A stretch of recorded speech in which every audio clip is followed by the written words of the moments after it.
Origen TV no es un canal de noticias, nunca ha sido su intención y no planeo que tal temática se vuelva el enfoque, lo que implica que si alguna vez llega a pasar este video se verá muy hipócrita. En fin, aunque contar novedades no es mi prioridad en sí, recientemente han pasado muchas cosas interesantes en el mundo del cómic. DC y Marvel teniendo dos crossovers gigantes, e incluso Archie y Dark Horse se han unido a la diversión con algunos más pequeños. Así que, teniendo en cuenta que hay varias cosas que abordar, y que ha habido demasiadas cosas japonesas en los últimos videos, miremos algunas de las novedades del mundo del cómic, al estilo de Origen TV.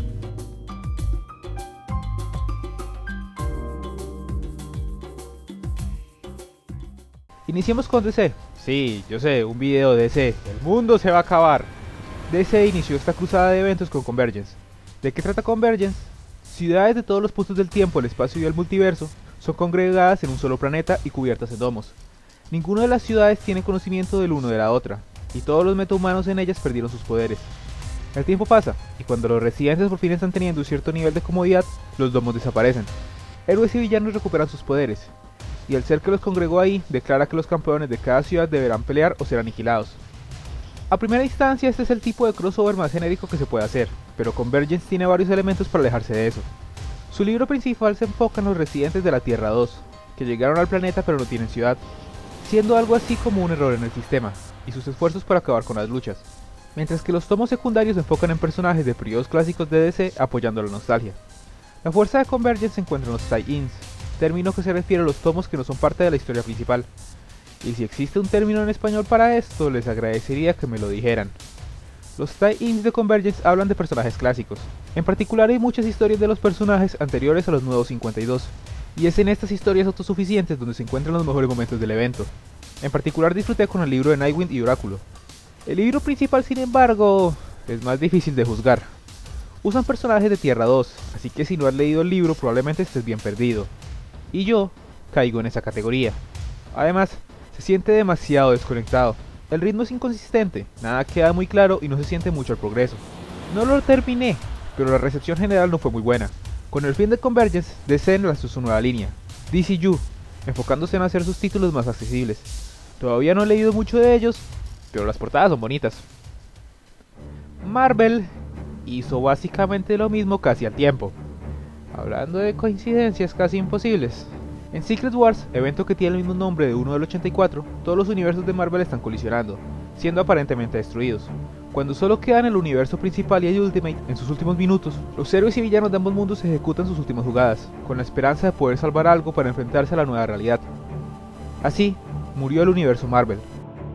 Una ventaja de Secret Wars respecto a Convergence es que el primer tomo es gratuito.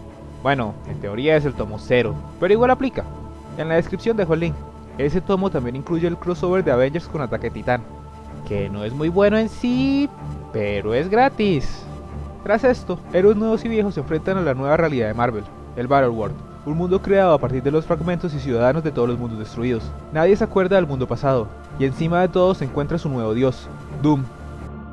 Igual que Convergence, Secret Wars se encuentra dividido entre el libro principal y sus tie-ins, pero aquí hay un giro de calidad. Los tie-ins no son malos, de hecho son muy creativos, y hay varios libros que me llaman la atención, entre ellos Battleworld. El asunto es que son más dispares. Este nuevo mundo está muy fragmentado, y con cada libro teniendo una locación y un elenco distinto se tienden a sentirse irrelevantes entre ellos. Es algo más de cohesión que de calidad. Por el otro lado, el libro principal es excelente, Secret Wars es muy agradable. Explora ese mismo mundo destruido pero con más cohesión, usando a Doom como el elemento conector de todos los reinos y el universo antiguo. Es el libro donde los héroes clásicos tienen más prominencia, y toda la creatividad se combina en un solo título. No he seguido casi ninguno de los eventos en años recientes de Marvel, pero Secret Wars me tiene enganchado. Ahora dejemos que Archie Comics entre a la arena, con un crossover mucho más pequeño pero tal vez más nostálgico para algunos. Worlds Collide fue un evento pasado de Archie que cruzaba las historietas de Sonic y Mega Man. El sueño de la infancia de muchos por fin tomó lugar en el mundo del cómic. Este nuevo evento de Worlds Collide toma de nuevo a Sonic y Mega Man, pero al crossover se une el mundo de Mega Man X y Sonic Boom. Sigma pone a trabajar a Eggman y Willy bajo su comando, capturando a los dos héroes azules. Y será trabajo de X, Zero, AXL y los aliados inesperados que consigan detener al icónico Cyborg, a menos que los planes ocultos de los dos doctores lo detengan antes. Nunca he seguido mucho a Archie, me gusta Sonic y me gustan varias de las historias que la compañía ha hecho con él. Y del cómic de Mega Man solo he oído cosas buenas, ha sido más que todo un asunto de no encontrarlos o no tener los recursos. pero me gusta la idea. No es nada nuevo, pero es un cómic de Mega Man X. Eso en sí ya es genial. Soy más fan de la era de X que la clásica, y añadir a Sonic Boom puede ser interesante. De por sí, el show es bastante bueno hasta el momento. Probablemente no será un evento que siga mientras sale, pero bien podría ser muy entretenido. Dark Horse trae el último evento de hoy. Bueno, en sí no es un evento, es un solo libro, pero igual es un crossover, Archie vs Predator. Sí, Archie, ese Archie, contra el Depredador. Básicamente retomaron la locura que fue Archie contra Punisher y lo aplicaron en otra licencia. En la historia, Archie y compañía van a un retiro vacacional. Los clásicos problemas románticos suceden y Betty en un momento de rabia se adentra a un templo misterioso donde obtiene una daga ornamental que los convierte en blancos de un Predator. Así, tendrás la oportunidad de ver cómo un monstruo violento masacra a todos los personajes icónicos del libro. Incluso Sabrina la bruja adolescente se une a la fiesta, porque hay que arruinar todas las infancias posibles.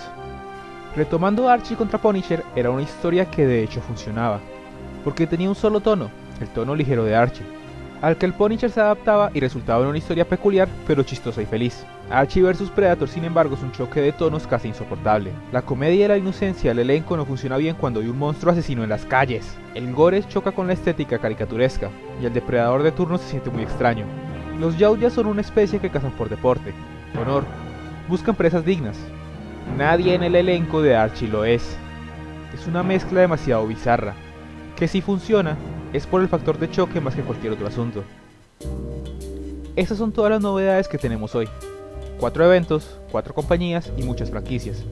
Y si ninguna de ellas apela a tu nostalgia, diablos, no tuviste infancia.